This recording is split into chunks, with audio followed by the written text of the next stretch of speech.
بسم اللہ الرحمن الرحیم۔ السلام علیکم دوستو، امید کرتا ہوں کہ آپ سب لوگ خیریت اور حفظ و امان سے ہوں گے۔ میں ہوں محمد جمشید ملک اور آپ دیکھ رہے ہیں آپ کا اپنا یوٹیوب چینل۔ دوستو، سب سے پہلے آپ سب لوگوں کو رمضان شریف کی آمد کی مبارکباد۔ آج رمضان شریف کا پہلا روزہ ہے اور پہلی سحری ہے، اس کی بھی آپ کو بہت بہت مبارکباد۔ تو چلیے چلتے ہیں اپنے ویلاگ کی طرف۔ دوستو، پچھلے 2-3 دنوں سے پاکستان میں بہت زیادہ دھرنے، احتجاج اور یہ سب چیزیں ہو رہی ہیں، اور اب رمضان شریف کا مہینہ آ چکا ہے اور اس مہینے میں بھی یہ سب چیزیں جاری ہیں، اور یہ سب ہونے میں حکومت کا ایک بہت بڑا قصور ہے۔ وہ اس طرح کہ حکومت نے جو وعدہ کیا تھا، جو معاہدہ کیا تھا، اس معاہدے کو سوچ سمجھ کے اگر کرنا چاہیے تھا، اور یہ بلا ضرورت جو انہوں نے گرفتاری کی ہے، اگر وہ یہ گرفتاری نہ کرتے تو اس لیول پر احتجاج اور دھرنے ہو رہے ہیں وہ کبھی بھی نہ ہوتے۔ اس وقت پاکستان کے جو بڑے بڑے شہر ہیں وہ تقریباً بند ہیں، ان کے بہت سارے مقامات پر لوگوں نے روڈ بلاک کر رکھا ہے، موٹر ویز، ہائی ویز بند ہیں۔ اس کے علاوہ راولپنڈی، اسلام آباد، کراچی، لاہور، جتنے بھی بڑے بڑے شہر ہیں وہاں پر روڈ بلاک ہیں، اور جو پرامن احتجاج تھا، جو کہ تحریک لبیک کا خاصہ تھا کہ ان کے احتجاج میں کبھی بھی تشدد نہیں ہوتا تھا، اب وہ پرامن احتجاج پرتشدد احتجاج میں تبدیل ہو چکا ہے، اور یہ دونوں سائڈوں سے ہے، پولیس والوں کی طرف سے بھی ہے اور مظاہرین کی طرف سے بھی ہے۔ پولیس والوں کے بھی شہید ہونے کی اطلاعات ہیں اور مظاہرین کے بھی شہید ہونے کی اطلاعات ہیں، لیکن سوال یہ ہے کہ ایسی نوبت آئی ہی کیوں؟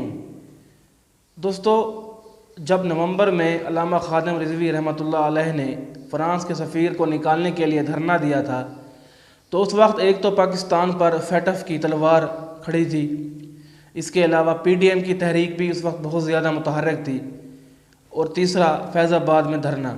تو حکومت کیونکہ اس دھرنے کی متحمل نہیں ہو سکتی تھی، تو اس نے بنا سوچے سمجھے اس دھرنے کو ختم کرنے کے لیے جا کے معاہدہ کر دیا۔ حکومت نے دھرنا ختم کرنے سے پہلے یہ نہیں سوچا کہ ہم جو کام اپنے ہاتھ میں لے رہے ہیں کیا وہ ہم کر پائیں گے یا نہیں کر پائیں گے۔ انہوں نے کہا کہ ہم پارلیمنٹ میں بل لے کے آئیں گے اور پارلیمنٹ سے منظور کرا لیں گے۔ تو تحریک لبیک والوں کو پتہ تھا کہ پارلیمنٹ میں کون سا ایم این اے ایسا ہوگا جو کہے گا کہ ناموس رسالت پہ فرانس کے سفیر کو نہ نکالا جائے، تو ان کو لگا کہ حکومت ہمارے ساتھ مخلص ہے، سفیر کو نکال دے گی۔ لیکن حکومت نے اس وقت اس چیز کو سوچے سمجھے بغیر، اس کی ڈیپتھ میں جائے بغیر، بس ٹائم گزارنے کے لیے، اس احتجاجی تحریک کو ختم کرنے کے لیے اس کو وہاں سے نکال دیا۔ اس کے بعد تحریک لبیک والے وہاں سے اٹھ کے واپس آ گئے 3 مہینوں کا ٹائم لے کے۔ 3 مہینے جیسے ہی ختم کرنے ہونے والے تھے 16 فروری کو، تو حکومت نے پھر سے ایک اور نیا معاہدہ ان سے کر لیا۔ معاہدے پہ معاہدہ کرتے رہے، لیکن اس پر کبھی سوچ و بچار نہیں کیا کہ ہم نے یہ کرنا کیسے ہے اور ہونا کیسے ہے۔ اصل میں مسئلہ یہ ہے کہ جو فرانس ہے وہ یورپی یونین کا جو ان کا ایک سیٹ اپ ہے، اس کا حصہ ہے، اور ان کا قانون ہے کہ کوئی ملک ایک کا مخالف تو وہ سب کا مخالف، ایک کا دوست تو سب کا دوست۔ ان کا مسلمانوں کی طرح صورتحال نہیں ہے کہ ایک مسلمان کے ساتھ اگر ظلم ہو رہا ہے تو دوسرے ملک اپنا اپنا سیٹ اپ اپنا دیکھ رہے ہیں۔ جیسا کہ جب مودی کشمیر میں آرٹیکل 370 ختم کر رہا تھا، کشمیریوں پر ظلم و ستم کے پہاڑ توڑے جا رہے تھے، اسی وقت یو ای اے نے، عرب ملکوں نے مودی کو بلوا کے چیف گیسٹ بنایا، اس کو ایوارڈز دیے۔ تو اس کے ذریعے مسلمانوں کا کیا میسج گیا؟ ایک طرف تو مسلمانوں پر ظلم کے پہاڑ توڑے جا رہے ہیں، اور دوسری طرف ہمارے ہی مسلمان ملک ان کو سپورٹ کرنے کی بجائے، ان کا ساتھ دینے کی بجائے ان کو ایوارڈز دے رہے ہیں، جبکہ یورپی یونین میں جو غیر مسلم ہیں ان کا یہ سیٹ اپ نہیں ہے۔ اب جب حکومتی حلقوں میں اس بات پر ڈسکشن ہوئی کہ اگر ہم فرانس کے سفیر سے نکالتے ہیں تو ہو سکتا ہے کہ وہ جاتے جاتے دوسرے سفیر کو بھی لے کے چلا جائے، اور یورپی یونین ویزا پالیسی جو ہے ان کی وہ مسلمانوں کے لیے، خاص پاکستانیوں کے لیے بند کر دے، کیونکہ یورپی یونین میں پاکستانی بہت بڑی تعداد میں رہتے ہیں۔ اس کے علاوہ وہ پاکستان پر پابندیاں لگا دے، فیٹف میں جو گرے لسٹ میں پاکستان ہے اس کو بلیک لسٹ میں ڈال دے، تو اس سے اگر وہ ہماری مصنوعات کا بائیکاٹ کریں، ویزا پالیسیوں کی طرف چلے جائیں، تو ہمیں اربوں ڈالروں کا ہی نقصان ہے۔ لیکن اگر ہم سچے اور پکے مسلمان ہیں تو ہمیں یہ چیز سوچنی ہی نہیں چاہیے کہ جی ہمارا اتنا نقصان ہو جائے گا، اربوں خربوں ڈالر ہمارے چلے جائیں گے، ہمیں یہ کرنا چاہیے، یہ نہیں کرنا چاہیے۔ اگر آپ کو عشق رسول ہے تو آپ کو دوسری بات سوچنی ہی نہیں چاہیے، اپنے نقصان کے بارے میں سوچنا ہی نہیں چاہیے، کیونکہ ہم سب کا خالق اور مالک اللہ تعالیٰ ہے۔ اللہ تعالیٰ نے ہمیں پیدا کیا ہے، اسی نے ہمیں رزق دینا ہے، اسی نے ہمیں عزت دینی ہے، اسی نے ہی ہمیں ذلت دینی ہے۔ جب ہمارے دل میں یہ دوسرے خیال، شک و شبہات آئیں گے کہ آیا ہم جو کام کر رہے ہیں ہمیں اس کا نقصان ہوگا، تو اس وقت آپ یہ سمجھ لیں کہ آپ ایمان کے کمزور ترین درجے پر ہیں، اور یہ عشق رسول نہیں ہے۔ اگر آپ نے معاہدہ کیا ہے تو پھر نفع نقصان کا سوچنا ہی نہیں چاہیے۔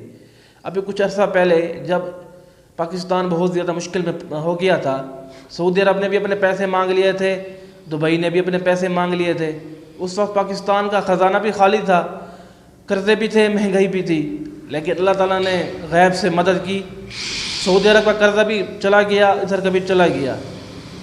تو جب آپ اپنے خدا پر بھروسہ رکھتے ہیں نا تو خدا ہی آپ کی مدد کرتا ہے۔ یا تو پھر آپ یہ کہہ دیں کہ آپ کو خدا پر یقین نہیں ہے۔ آپ نے اگر 2 معاہدے کیے تھے تو آپ کا حق بنتا تھا کہ آپ دوسرے معاہدے کی بھی نوبت نہ آتی وہ کر دیتے۔ اور حکومت کی جو سب سے بڑی غلطی یہ ہے کہ انہوں نے بیٹھ کر پھر سے مذاکرات کر کے اس کوئی اور سلوشن نکالنے کی بجائے علامہ سعد رضوی کو گرفتار کر لیا۔ ایسا بھی نہیں کرنا چاہیے تھا۔ اس کی وجہ سے یہ جو پرامن احتجاج ہے وہ بہت زیادہ خراب ہو چکا ہے۔ بہت زیادہ بندے دونوں طرف سے، ادھر سے بھی شہید ہو رہے ہیں، ادھر سے بھی شہید ہو رہے ہیں۔ اب حکومت نے یہ فیصلہ کیا ہے کہ مکمل طور پر کریک ڈاؤن کرنا ہے اور اس کو بزور طاقت کے ساتھ روکنا ہے۔ لیکن دوستوں میں آپ کو بتاتا چلوں کہ طاقت کے استعمال سے کبھی بھی کسی مسئلے کا حل نہیں ہوتا۔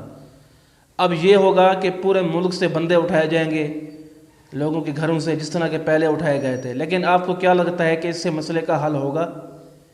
میری جو اپنی خود کی رائے ہے وہ یہ ہے کہ علامہ سعد رضوی کو رہا کیا جائے، ان کے اور ان کے باقی جو ان کے اراکین ہیں ان کے ساتھ بیٹھ کے پھر سے مذاکرات کیے جائیں، ہر چیز ان کے سامنے رکھی جائے اور جو بات وہاں ڈیسائیڈ ہو اس پر عمل پیرا ہونا چاہیے۔ اس گرفتاری کے بعد پورا ملک جو بند ہوا ہے اس سے پوری دنیا کو کیا میسج جا رہا ہے؟ ہمارے جو مخالفین ہیں وہ تو خوشیاں منا رہے ہیں، نقصان تو اپنا ہی ہو رہا ہے نا، چاہے وہ پولیس والے مریں یا عام عوام، نقصان تو پاکستان کا ہو رہا ہے۔